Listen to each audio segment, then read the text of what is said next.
মাননীয় প্রধানমন্ত্রী যে ভারত সফরে আমরা গত কয়েকদিন ধরে গণমাধ্যম থেকে শুরু করে তাদের দেশের বক্তব্য, আমাদের কূটনৈতিক তৎপরতা সবকিছু মিলে সেখানে যখন 5ই অগাস্টের শেখ হাসিনা যখন এরকম একটি কনফারেন্স করছেন, বাংলাদেশ তো অবশ্যই সেখানে খুব কড়া ভাষায় এর আগে থেকেই তার বার্তা পরিষ্কার করেছে এবং সেটি না করবার জন্য বেশ শক্ত একটা অবস্থানে নিয়েছে। কিন্তু যে কথাটি এর আগে অন্যান্য সংসদ সদস্যরা বা সরকারি দলের অনেকেই বলেছেন যে সেখানে বিরোধী দল হিসেবে জামায়াত বা এনসিপি নেতাদের তেমন একটা সরব হতে দেখা যায়নি। সেখানে বলা যায় সেদিন তাদের অবস্থানও খুব একটা পরিষ্কার বোঝা যায়নি। এই এবং যদিও তারা বলেন যে এই ঘটনাটা সত্য নয়, কিন্তু বিভিন্ন গণমাধ্যম বলছে যে রয়ের যে প্রধান তিনি বাংলাদেশে এসেছেন, তিনি জামাতের একজন নেতার সাথে দেখা করেছেন, এরকম খবর আসলে বিভিন্ন জায়গায় আছে। অনেকে বলছেন যে ভারতের সাথে আসলে বিএনপির থেকে জামাতেরই সম্পর্ক অনেকটা ভালো। সেই বাস্তবতায় সামনে যখন ভারত সফর নিয়ে আলোচনা হচ্ছে, বিরোধী দলের এই জায়গাতে আমরা খুব একটা সরকার যে দাবিগুলো করছে যে হাসিনাকে ফেরত আনানো, হাদির হত্যাকারীদের ফেরত আনানো, সেই জায়গায় খুব একটা জোরালো ভূমিকা আসলে অনেকে মনে করছেন, দেখছেন। আপনিও তাই মনে করেন কিনা? বাংলাদেশ এবং ভারতের যে সম্পর্কটি, এই সম্পর্কটি তো ধরেন আমাদের এটা তো দীর্ঘদিন একটা সম্পর্ক। আমাদের প্রতিবেশী দেশ ভারত, ভারতের সাথে আমাদের ব্যবসায়িক একটি বিশাল সম্পর্ক রয়েছে। ব্যবসায়িক ছাড়াও আরও অন্যান্য আমাদের কালচারালি আমাদের সম্পর্ক রয়েছে। মরালেস আমরা একই কালচারের মানুষ, সব কিছু মিলে ভাষাগত একটা মিল রয়েছে। রাজনীতিতে, কূটনীতিতে এই বিষয়টা কিন্তু একটু অন্যরকম। বিষয়টা কীরকম, যখন ভারতকে হাসিনাকে ফেরত চাওয়া হচ্ছে, এটা কিন্তু কূটনীতির বিষয় না, আমি মনে করি না। কারণ বাংলাদেশ সরকার একজন আসামিকে ফেরত চাচ্ছে, একজন আসামিকে ফেরত চাচ্ছে, সেটা হাদির হত্যাকারী হোক, সেটা সাধারণ জনগণের, হাজার জনগণের হত্যাকারী হোক।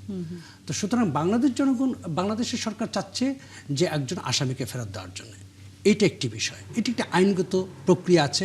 এবং আপনি জানেন যে ভারতের সাথে বাংলাদেশের একটি এগ্রিমেন্টও রয়েছে, বন্দি বিনিময়ের একটি এগ্রিমেন্ট রয়েছে।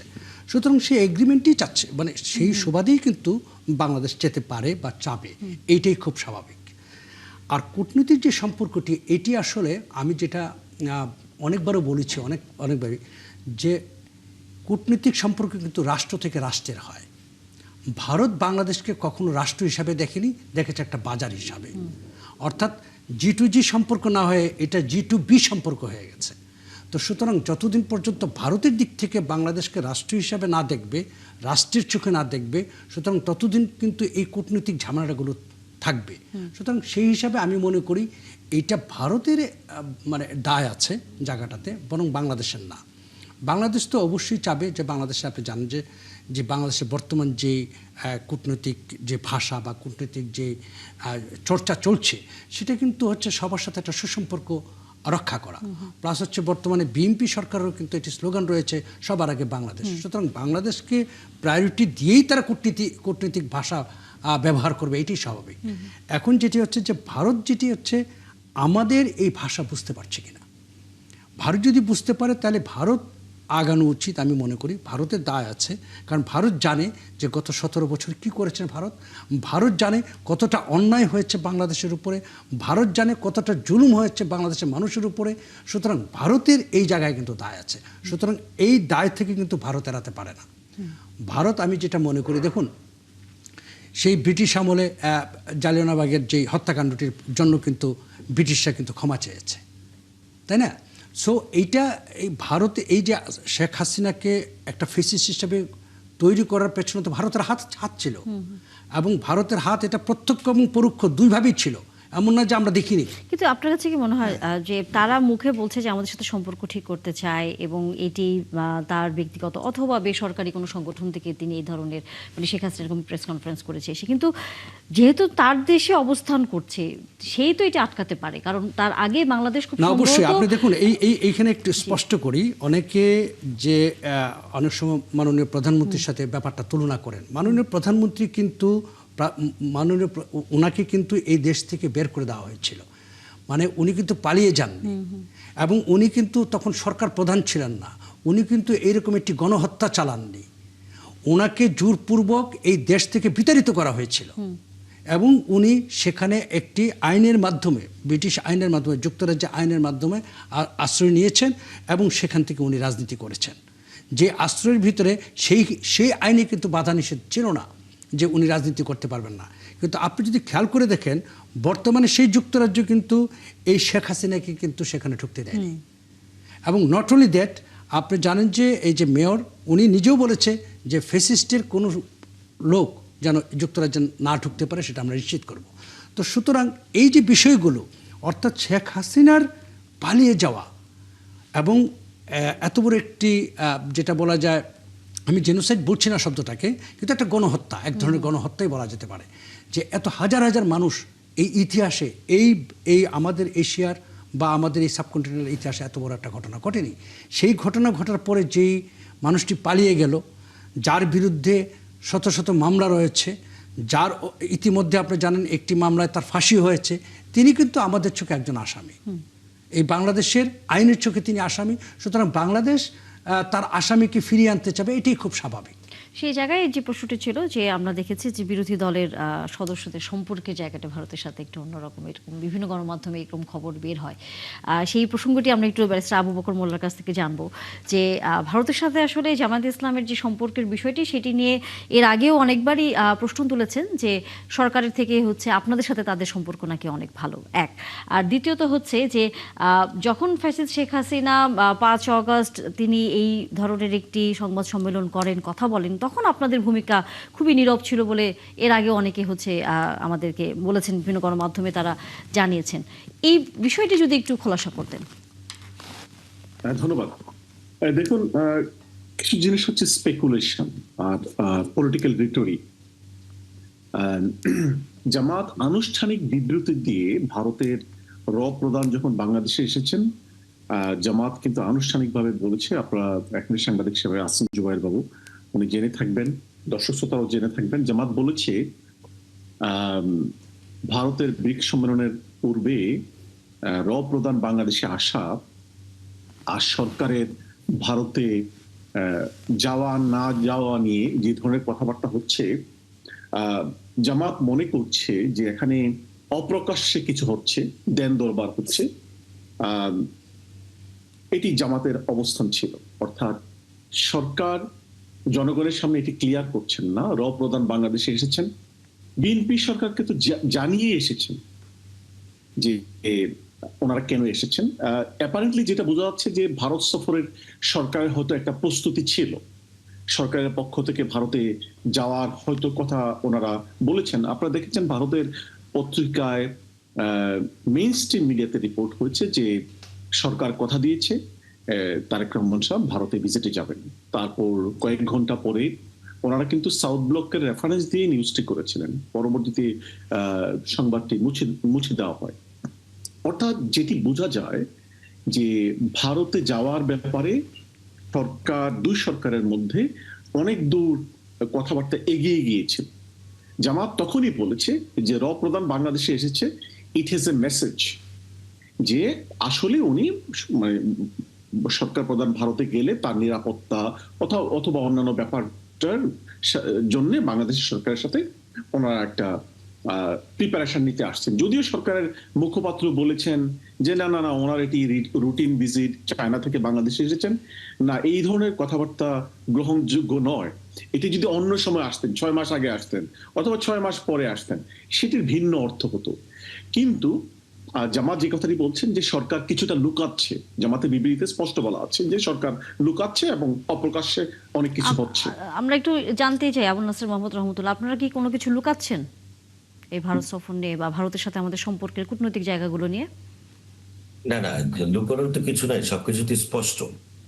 স্পষ্ট বলতে এরকম যে সফরটা নিয়ে তো বিভিন্ন রকমের কথাবার্তা হয়েছে এবং বাংলাদেশের পক্ষ থেকে স্পষ্টতই কিছু বার্তা দেওয়া হয়েছে যে সফরের তো কোনো সমস্যা নেই, কিন্তু সফরের মধ্যে কিছু বিষয় আমাদের অন্তরা হিসেবে কাজ করছে, সেই জিনিসগুলো কিন্তু জাতির কাছে স্পষ্ট করা হয়েছে এবং বাংলাদেশের মানুষের প্রত্যাশা অনুযায়ী কিন্তু সেই জিনিসগুলো উপস্থাপন করা হয়েছে।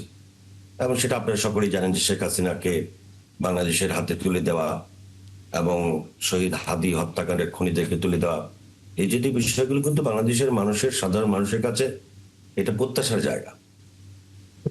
তো এখানে লুকানোর কোনো বিষয় আমি অন্তত দেখছি না আর কি। এখানে যে বিষয়টা বলা হচ্ছে যে গোপন বৈঠক বা জামাতের সঙ্গে যোগাযোগ আছে, এটা তো নির্বাচনের আগে থেকেই বলা হয়েছিল যে 1 বছর আগে বৈঠক হয়েছে সেই ভদ্রলোকের সঙ্গে, সেটা কিন্তু প্রকাশ করা হয় নাই। যখন ওখান থেকে বলা হয়েছে তখন এখান থেকে বলা হয়েছে যে হ্যাঁ, বছরখানেক আগে আমাদের সঙ্গে দেখা হয়েছিল। তো গোপন বৈঠক বিভিন্ন স্বার্থে বিভিন্ন দলের সঙ্গে হতেই পারে। সেক্ষেত্রে জামাত ইসলামের সঙ্গে হয়েছে, এটা আমরা গণমাধ্যমে দেখেছি। আমি জানি না, ব্যক্তিগতভাবে জানি না। রহমতুল্লাহ ভাই, একজন লোক অসুস্থ হয়েছে, তাকে দেখতে গিয়েছে একজন অ্যাম্বাসেডর, এটা কি গোপন বৈঠক? জামাতের আমির অসুস্থ ছিলেন, বাংলাদেশে নিযুক্ত অ্যাম্বাসেডর দেখতে গিয়েছেন, এটাকে কি গোপন বৈঠক বলা যায়? আমি তো দেখেছি যে ওনাকে দেখতে অনেকেই গিয়েছেন, মির্জা ফখরুল সাহেব গিয়েছেন, বিএনপি অন্যান্য দলের অনেক নেতৃবৃন্দ গিয়েছেন, সবই তো প্রকাশিত হয়েছে। এটা ভারতের পক্ষ থেকেই ওনারা চেয়েছিলেন যে এটা প্রকাশিত না হোক, জামাত এটা মানে কি, ওটা কি গোপন বলা হয়? যদি পক্ষ প্রকাশ করবে না এই মর্মে যে বক্তব্যটা দীর্ঘদিন পরে প্রকাশিত হয়েছে, ওটা কি গোপন বৈঠক এবং গোপন সংবাদ বলা যায়?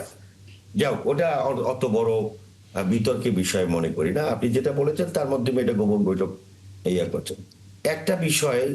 এরপরে ধরেন যে আওয়ামী লীগের বিষয়ে ধরেন বিরোধী দলীয় উপনেতা ডাক্তার তাহের সাহেব কিছুদিন আগে ওপেন বলেছেন যে আওয়ামী লীগের ব্যাপারে তো আমাদের কোনো সমস্যা নেই, আওয়ামী লীগ রাজনীতি করতেই পারে, একেবারে ওপেন মিডিয়া এসছে ওনার কথা। পুরো বক্তব্যটা বলেন রহমতুল্লাহ ভাই, পুরো বক্তব্যটা বলেন। পুরো বক্তব্যটা আমি পুরো বক্তব্য আপনি যদি মনে করেন পরের লাইনটা বলেন, পরের লাইনটা বলেন। আগের বারে আবু বকর সিদ্দিক সাহেব, ব্যারিস্টার আবু বকর সিদ্দিক সাহেব কিছু কথা বলেছেন, আমার ওই কথাগুলো বলতে আমার বলা উচিত আমি মনে করি। সেটা হচ্ছে যে দলীয়করণের ব্যাপারে বিএনপি খুব 6 মাসের মধ্যে খুব তাড়াহুড়ো করে ফেলেছে এবং নির্লজ্জভাবে দলীয়করণ করেছে। এই কথাটার একটা আমার রাজনৈতিক কর্মী হিসেবে এই বিষয়ে আমার একটু বক্তব্য আছে। সেটা হচ্ছে যে এই দেশের মানুষ কিন্তু রাজনৈতিক দলকে ভোট দিয়েছে এবং গত 18 বছর 19 বছরের যে প্রশাসন বসে আছে সেই প্রশাসনের মধ্যে কিন্তু আপনি বলতে পারেন 95% ফ্যাসিস্টের দোসর, যারা এই সরকারকে টিকে রাখার ক্ষেত্রে ভূমিকা পালন করেছে। আজকে যে প্রতিষ্ঠানগুলো রয়েছে, আজকে যে বিভিন্ন জায়গায় বিভিন্ন প্রতিষ্ঠানগুলো রয়েছে, এই প্রতিষ্ঠানগুলো চেয়ারম্যান করার ক্ষেত্রে কাদেরকে বসাবে?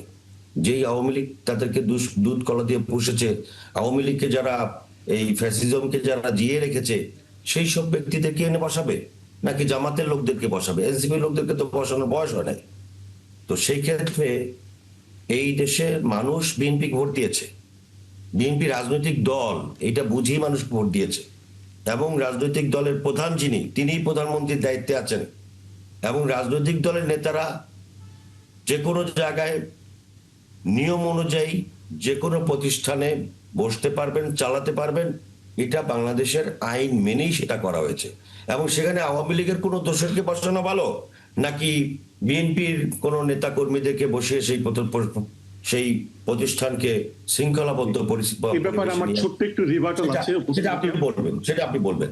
কিন্তু এখানে যদি বিএনপি অযাচিত ভাবে কোন রকমের অন্যায় করে থাকে বা কোন রকমের এমন জায়গায় দলীয়করণ করে যে দলীয়করণটা বিধিসম্মত না, আইনসম্মত না, সেটা আগামী নির্বাচনে এই দেশের জনগণ সেটা বিচার করবে, সেটা জনগণের উপরে ছেড়ে দিতে হবে। আবু বকর মোল্লা, আমার ছোট্ট একটু রিভার্টাল, সেটা হচ্ছে যে দেখুন, উনি যে যুক্তিটি দিলেন, উনি ওনার দলের পক্ষে সুন্দরভাবে বলবেন, সেটি স্বাভাবিক, ধন্যবাদ। কিন্তু কোশ্চেন হচ্ছে যে উনি একটি কথা বলেছেন আইনগত কিনা, অর্থাৎ অ্যাপয়েন্টমেন্ট গুলো আইনগত কিনা। আর আমার তরফ থেকে আরেকটি এডিং হচ্ছে আইনগত কিনা, সেটা আমি মানে সেকেন্ড রাউন্ডে বলছি। ফার্স্ট রাউন্ডে আমি ফার্স্ট যে কথাটি বলতে চাচ্ছি সেটা হচ্ছে যে যাদেরকে নিয়োগ দেবেন সেই নিয়োগগুলো কম্পিটেন্ট কিনা, তারা যোগ্য কিনা, তারা রান করার মতো। যেই লোকটা তার ডিপার্টমেন্টের প্রধান হওয়ার যোগ্যতা না, যিনি ছিলেন না, তার মানে একটা উদাহরণ দিলে ভালো হয়, আমার মনে হচ্ছে একটা উদাহরণ সহ দিলে ভালো হয়। এটা কে নির্ণয় করবে? উনি বসার পরে কাজ করার পরে তারপরে আপনি বলতে পারবেন যে উনি যোগ্য কিনা। এখন যোগ্যতার মানকাঠি কে নির্ণয় করবে? আচ্ছা, আমি এই প্রশ্নটা রাখলাম যে যেই ভিসি গুলো নিয়োগ করা হয়েছে তাদের মধ্যে কেউ কেউ আছে, আমি কারো নাম বলছি না, তাদের মধ্যে কেউ কেউ আছে ডিপার্টমেন্টের চেয়ারম্যানও ছিলেন। তাকে যখন নিয়োগ করা হয় কম্পিটেন্স নিয়ে সরকারের অ্যাপয়েন্টমেন্ট, তারা দলীয় পছন্দের লোক নিয়োগ দিতে পারেন যতটুকু ওনাদের মানে ওনাদের এই পরিসীমার মধ্যে অ্যালাউ করে ওনারা সেটা করতে পারবেন। বাট সেটি যেন শুধুমাত্র প্রাইস পোস্টিং না হয়, সেটা যেন কিন্তু competence-এর কারণে দলীয় নিয়োগের কথা আমি আসলে একটু ডিপার্টমেন্টের আবু বকরকে জানতেই চাই, সেটা হচ্ছে দলীয় করণের বা দলীয়ভাবে নিয়োগের কথা আপনি বলছেন, সেখানে কি যোগ্য ব্যক্তি কি আসলে নেই? মানে এটা তো নিশ্চয়ই যখন একজনকে বিবেচনা করা হয় তখন তো নিশ্চয়ই সকল কিছুই বিবেচনা করা হয়। না, না, আমি এখানে আমি শুধু একটা জিনিস অ্যাড করে একটু বিদেশে বসবাস করতেন, সেখান থেকে এসে আপনারা দুইজন কথা বলছেন, আমাকে একটু শেষ করতে দেন। জি, জি। আমাকে একটু শেষ করতে দেন। না, আমি একটা প্রশ্নটা শুধু আমি রাখি আপনার কাছে, আপনি এটা একসাথে উত্তর দিতে পারবেন। পয়েন্ট অ্যাড করতে হবে, ছোট্ট একটু পয়েন্ট আপনি শুনুন, জি। একটু ধৈর্য ধারণ করে শুনেন। আপনারা যে প্রশাসকগুলো নিয়োগ করলেন, আমি যে বারবার শব্দটি বলছি, প্রাইস পোস্টিং এন্ড অ্যাডজাস্টমেন্ট, আপনারা যে প্রশাসকগুলো নিয়োগ করলেন, এটা কি বিধিসম্মত হয়েছে, আইনসম্মত হয়েছে? যেখানে দীর্ঘদিন নির্বাচন হয় নাই, আপনারা এটি গণতান্ত্রিক একটি এক্সপেকটেশন কি আপনি দ্রুত নির্বাচনের ব্যবস্থা করবেন। ধরুন নির্বাচন কোনো কারণে 6 মাস পিছাচ্ছে, আপনি 6 মাসের জন্য কাউকে আপনি প্রশাসক নিয়োগ করেন, এটা তো কেউ বাধা দিবে না। কিন্তু আপনি ইলেকশনই করবেন না, দীর্ঘদিন ইলেকশন হয় নাই, আপনি আপনার দলের লোকজনদেরকে প্রাইস পোস্টিং এর অংশ হিসাবে আপনি তাদেরকে নিয়োগ দিচ্ছেন এবং নির্বাচনের নামই নিচ্ছেন না। তো এইটা তো হচ্ছে অত্যন্ত লজ্জাজনক দলীয়করণ। এই ধরনের দলীয়করণ তো গ্রহণযোগ্য নয়। বিপ্লবের পরবর্তী আপনারা ক্ষমতায় আসলেন, জনগণ তো আপনাদেরকে এইভাবে প্রশাসক নিয়োগ করে দল বাণিজ্য করার জন্য আপনাদেরকে কেউ ক্ষমতা বসায়নি। এটি গণতান্ত্রিক নয়, সেটি আইনসম্মত নয়, এটি বিধিসম্মত নয়। এটির নাম বিএনপির লজ্জাজনক দলীয়করণ, যা বাংলাদেশের ইতিহাসে কখনোই ঘটে নাই। জি।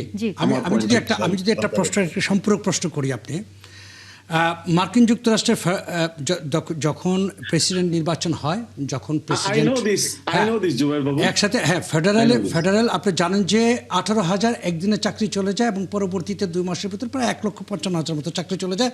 এবং নতুনভাবে পলিটিক্যালি তারা যাদেরকে মনে করে ফিট, মানে একটা অবভিয়াসলি এখন মনে করেন বিএনপি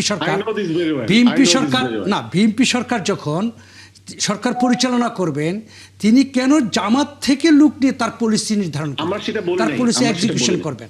সো এটা তো হতেই পারে। আর আপনি যেটা, আমি শুধু আপনাকে একটা জিনিস বলতে চাই, সেটা হচ্ছে যে আপনি যে কথাটি তুললেন সেটা হচ্ছে যে প্রশাসকের ব্যাপারে। আপনি জানেন যে বাংলাদেশে অনেক শুধু মানে আমি শুধু বিভিন্ন বড় বড় আপনার কি বলে আপনার মিউনিসিপ্যাল কর্পোরেশনের কথা বলছি না, ইভেন ইউনিয়ন পরিষদের চেয়ারম্যানও পালিয়ে গেছে, তাই না? সেই ক্ষেত্রে আপনার সেখানে প্রশাসক নিয়োগ ছাড়া সরকারের আর কি অপশন থাকতে পারে, এটি এক নাম্বার। 2 নম্বর হচ্ছে সরকার তো ইতিমধ্যে বলেছে, স্থানীয় গতকালই বোধহয় বলেছে, মানে আজকে বলেছে স্থানীয় সরকার মন্ত্রী যে বলেছে যত দ্রুত সম্ভব তারা নির্বাচনের দিকে যাচ্ছে। তা আপনি গত 1.5 বছরে আপনি কিছু করতে পারলেন না, নির্বাচন দিতে পারলেন না ইউনূস সরকারের আমলে, 6 মাসও গেল না, আপনি এখন একদম দলীয়করণ করে পুরো হয়ে গেছে। আমি ঠিক এই যুক্তিটা আপনার আসলে আমি ঠিক বুঝতে পারিনি আর কি। জি দেখুন, মানে আমাদের কথা হচ্ছে যে সরকার নির্বাচনের ব্যাপারে আন্তরিক নয়। সরকার যদি পরিস্থিতির কারণে যদি প্রশাসক নিয়োগ করতেন সময়ের প্রয়োজনে, তাহলে মানে আমাদের কোনো আপত্তি ছিল না। কিন্তু যেটি মনে হচ্ছে অ্যাপারেন্টলি সরকার প্রাইস পোস্টিং এর অংশ হিসাবে নির্বাচনকে বিলম্বিত করে সরকার তো আজকে বা গতকাল আমরা দেখেছি বলেছে সেপ্টেম্বর থেকে ডিসেম্বরের মধ্যে নির্বাচন তো হবে। আই এম নট কনফিডেন্ট, সরকার যা বলছে আমি কনফিডেন্ট না। ধন্যবাদ সাহেব, এই বিষয়ে আমার কিছু কথা আছে, আমাকে সুযোগ দিন আপনি। এটা হচ্ছে যে প্রশাসক নিয়োগ করা হয়েছে কবে? সরকার আসার পরে। সরকার আসার সাথে সাথে কি এই নির্বাচনগুলো করা সম্ভব 2-1 মাসের মধ্যে?